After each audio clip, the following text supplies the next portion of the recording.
Well, hi everybody, welcome back to the channel. Well, I recently posted a video about selling your motorcycle. This video is going to be about buying. You know, again, I've bought and sold lots of motorcycles. And my wife loves me still. Can you believe it? But yeah, I've done a lot of things wrong, done some things right. I've had some good advice from my father-in-law, who is a good wheeler dealer. But I'd like to give you a few pointers that I picked up over the years, which I think you'll find helpful. So here we go. First thing is, when you're looking to buy a bike, start a list. Look for your Facebook Marketplace. I use that quite a bit. Craigslist once in a while. But start a list of bikes that you're interested in. You know, take down the pertinent information: the year, make, model, where the location is, what city. Because you're going to want to have a plan. If you have a day that you're going to spend looking at bikes, you can formulate a plan that way. But your list will give you that start. And then what I would do also is do your research. If you have a certain bike type that you have in mind, do the research. Of course, you want to go to KBB Motorcycle, Edmunds, and all those places that have values listed for motorcycles. But what I found, one of the best things to do is to look up a bike you're trying to buy on motorcycle listings. Facebook Marketplace is a good example. And see what they're selling them for. See if they fit into your budget, and then make your list accordingly. One of the best things you can do is to go to a motorcycle forum for the type of bike you're interested in buying. Most of the time you're going to find that people are real receptive. If they know that you're looking to buy a bike, they'll tell you what to look for. They'll tell you what some of the mistakes they made.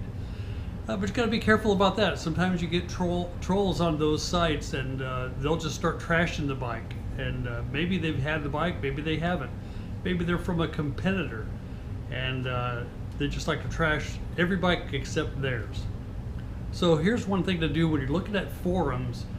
Log into the various feeds and see what they talk about. If they talk about constant repairs and things that always break, and what do you do about this, and what do you do about that, where do you get these parts, you know, chances are maybe that motorcycle has problems. But if most of the time they talk about customization, where do you buy parts, where do you get this, where do you get that, I'd like to do this to my bike, has anyone ever done this, have you added this sprocket, or what's the best chain to get, or do you like shaft drives or tires? You know, what do they talk about in those forums? And if you spend a little time, an hour or so, you'll get a rough idea of how the bike you're looking at fares with the rest of the world. It's a really good idea to get on and log on to a forum, and then kind of give your bike that you're looking for, give it a grade. All right, things to look for when you're evaluating. One of the things I look for is the mileage. I used to be scared off if a bike had too many miles on it. I'd think, oh boy, I don't know about that. And then I bought a bike that had really, really low mileage. I'm not going to say what kind of bike it was, but it had really, really low mileage. I thought, boy, what a steal. This is going to be a great bike. It's they only drive it about 100 miles a year. Well, once I bought the bike and started riding it around, I figured out why. The thing had problems. There's always something breaking on it. And so they didn't ride it very much because they were afraid to break something and then have to fix it. So low mileage bikes can be a red flag. High mileage bikes can be a red flag too as well. But you know, maybe not so much. Some bikes really handle the miles really well, like just in general, Goldwings. Goldwings in general are just great bikes, and people put a ton of miles on those things. It's not uncommon to see Goldwings, you know, 20 or so years old with you know, several 100,000 miles on them, and they still run very strong. Okay, so mileage can be a good thing. Tires. Look at the tires. Are they cracked? Are they worn? Are they bald? Because that's an expense that, the bike might be in great shape, but if the tires are really, really worn, you're going to have to sink a couple hundred, $300, 400, depends on the kind of tires you like. You're going to have to buy some tires for it. So figure that into your budget. Oil. Look for oil seepage. All those places where oil can get out, right around the head, or if there's any oil filter, look for that. So yeah, oil or coolant seepage. Coolant, if you see little drops of green liquid underneath the bike, you know that you got a coolant seepage somewhere. So, I mean, it might not be a deal breaker for you, but it might be a strike. So, okay, the other thing is when you go to see a bike cold starting, put your hand on or put it next to the exhaust pipe and make sure it's totally cold. They may have started it up 10 minutes before you got there, so it might not be hot, but it might be warm. So to get a true idea of what it sounds like and what it starts like in a totally cold, just make sure it really is cold before you start it up. Other things to look for: nuts and bolts loose, clutch and brake cables. Look for those. Are they loose? Do they look like they're well cared for? Open them up a little bit and see if there's any rust in there. A lot of times motorcycles have been stored outdoors, and those are pretty easy to spot. You can look for little rust collections where there's a lot of metal. So yeah, look for that. Overall condition of the bike. Just kind of stand back and just look at it instead of all the nooks and crannies. Of course, you want to check those, but just generally look at the overall conditions. You can kind of tell if the bike's been taken care of or not. Another big thing to look for when buying a motorcycle is, do they have the title? One time and one time only, I was involved in a motorcycle purchase, and the owner did not have the title. They said their son had it, and he was down in Arizona somewhere, and he would gladly send the title, so they'll ask him. So we went ahead and did the purchase. It was my son and I. I looked at him and I told him I'd never bought a bike without a title, but the owners seemed to be good, trustworthy people, and we knew right where they lived, so we knew that we could go back and get a hold of them if we needed the title. Well, it turns out we finally did get the title, but that was after about a year of going back and forth and doing this and that. And we just needed to have that title. So I would recommend having the title. Make sure the owner has the title, and then when you do see the title, make sure that it matches something, matches the VIN number, the license plate, and then you can see when the bike was last titled. A nice recent, crisp, clear title is a really good sign. But an old, worn out thing, boy, you better check it over pretty careful, because it might not even be the right title. All right. Another thing you'll want to learn in buying a motorcycle is the haggling. I just hate haggling. I don't like it. I wish I could just go buy something and say, here's the price and here's the money, and then you're done. But buying used vehicles, there's always a haggle. You have to learn what your budget's going to be. A lot of times I will see a bike that's, I'm $500 short, and I'm thinking to myself, wow, they're asking $35, I've only got $3. I'll ask them right up front. I've only got $3,000. Is it worth me coming to look at the bike? Would you be flexible enough to show me your bike if I only had $3,000? The only downside of doing that is if the bike's a hunk of junk and it's only worth $2,500 in your eyes, or maybe $2,000. Well, then you've locked yourself into a price.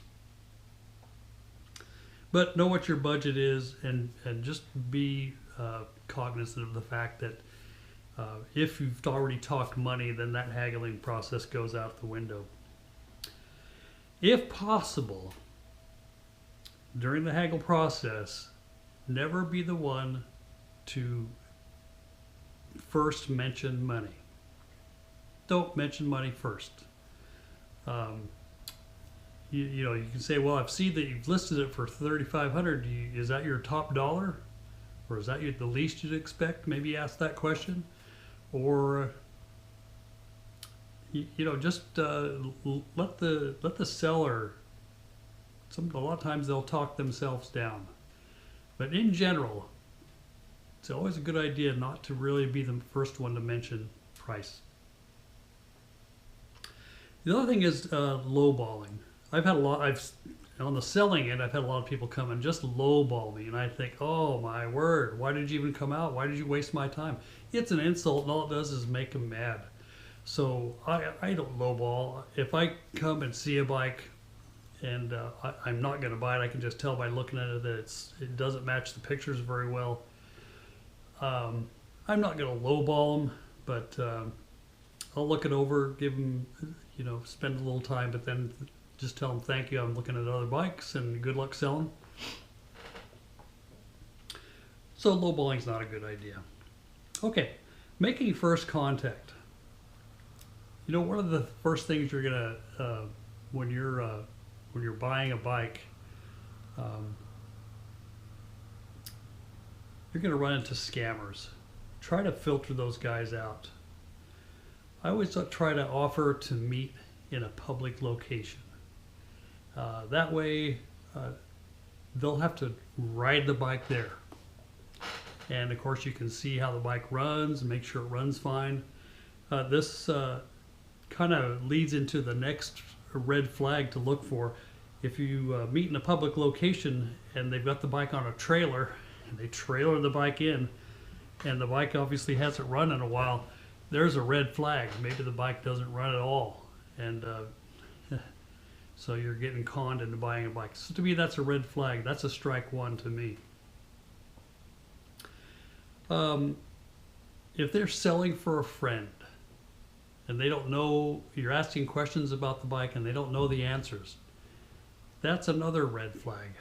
Boy, I would hope they know the answers, but you know, like, when's the last time you changed the oil? Or how is it on the highway? Does the bike shift through all the gears good? And when you start asking questions and they don't know, they're selling for a friend, well, then you could always tell them something. You could say, well, I'm actually buying for a friend, and so I don't think you'd want to proceed with this. Yeah, that's another red flag. One of the other things that, I've been guilty of this, boy, I don't know how many times, but it's kind of a biggie. When you go to look at a bike, and you're already excited about seeing the bike. It's the right price. It's the bike, just the bike you're looking for, and the pictures show it's nice and shiny and well taken care of. You just know you're going to do the deal. When you go to see the bike, don't look too excited. And my wife's caught me on this so many times, and I've gotten kicks in the shins and things like that. She can tell by the look on my face. I have a horrible poker face anyway. But don't look too excited. Try to be even keel. Try to be calm, and just keep your wits about you. I always go by the 3-strike rule. Things that you don't like, keep track of those. Because if you go to see a bike and they've been there already waiting, it's always nice to be there early so you can see them ride up in the bike, and you can kind of tell a lot just by the way it rides in. But if they've been there for a while, or they're there with a trailer, the bike's on a trailer, they're strike number one. If they seem ambiguous or give you really short answers, or I don't know, I'm not sure, and they got their hands in their pockets and they're just looking down and they won't look you in the eye, boy, that's strike number 2. I just think to myself, something's wrong, they're hiding something. I just don't have a good feeling about this. And then lastly, if you catch them in a lie, one of the good things about going onto motorcycle forums is you start learning about the bike. You know the things that go wrong with it. You know what people fix all the time or what people customize. But just going onto that forum, you'll learn about the bike, and you can kind of discuss that as if you're on a forum talking with them, chatting with them. A lot of times you'll learn something about the bike and they'll flat turn around and lie to you. And you know that that's not true about that bike. You just from learning about it. So there's a strike number 3. So anyway, I hope these things have been helpful. Buying a bike is exciting. It's fun. I just love the process. I love creating a list, creating a plan, and looking at a map, saying, okay, I'm going to go to here first, talk to this guy, we're going to spend about a half hour, then we're going to go to here, go to this bike, and so forth. I always like doing that. Buying a bike is fun. This is the time of year to do it. Hope these tips have been helpful to you. So good luck in buying and happy riding. Maybe we'll see you on the road out there. But anyway, welcome back to the channel. More to come.